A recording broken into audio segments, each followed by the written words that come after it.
Hi guys, welcome to Mupare Training Academy. So இன்னைக்கு GS Shortsல 46ல என்ன பார்க்க போறோம் அப்படினு பாத்தீங்கன்னா pH values தான் பார்க்க போறோம். So pH மதிப்புகள்ன்றது ஒவ்வொருத்துக்கும் முக்கியம். ஏன்னா அப்பதான் அது அமிலமா காரமா நம்மளால என்ன பண்ண முடியும், டிஃபைனே பண்ண முடியும். So 7க்கு கீழ இருந்தா அதெல்லாம் அமிலம், 7க்கு மேல இருந்தா அதெல்லாம் காரம், 7ஆ இருந்தா அது தூய நீர்னு பார்த்திருந்தோம். ஆனா மழையின் தூய நீரின் மதிப்பு 5.6 புக்ல இருக்கும். ஓகேவா? அதான் கரெக்ட். ஏன்னா அது அமில மழையா இருக்கும்.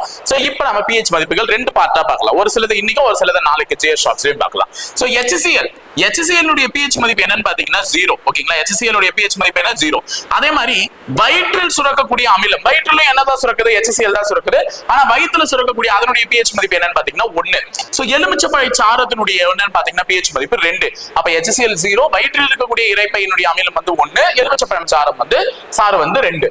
வினிகர்னா என்ன எல்லாருக்குமே அசிட்டிக் அமிலம். வினிகர்னா என்னது?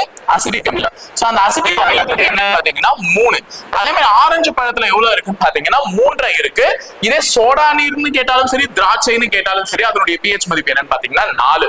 அப்ப ஆரஞ்சு பழம் 3, வினிகர்ல வந்து 3, சோடா நீரும் திராட்சையிலயும் 4 இருக்கு.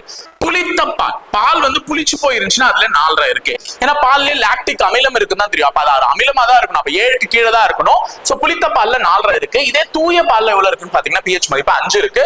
சோ இதே மனிதனுடைய உமிழ்நீர்ல எவ்வளவு இருக்குன்னு பாத்தீங்கன்னா கிட்டத்தட்ட 6ல இருந்து 8க்குள்ள இருக்கு.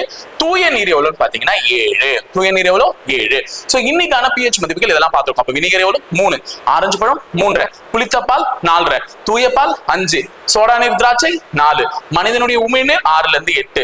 அப்போ தூய நீர்ல எவ்வளவுன்னு பாத்தீங்கன்னா 7. இன்னைக்கு இதெல்லாம் பார்த்துட்டோம். நாளைக்கு இன்னொரு pH மதிப்புகளுக்கான ஷார்ட்ஸ் போடுறேன் GS 47ல.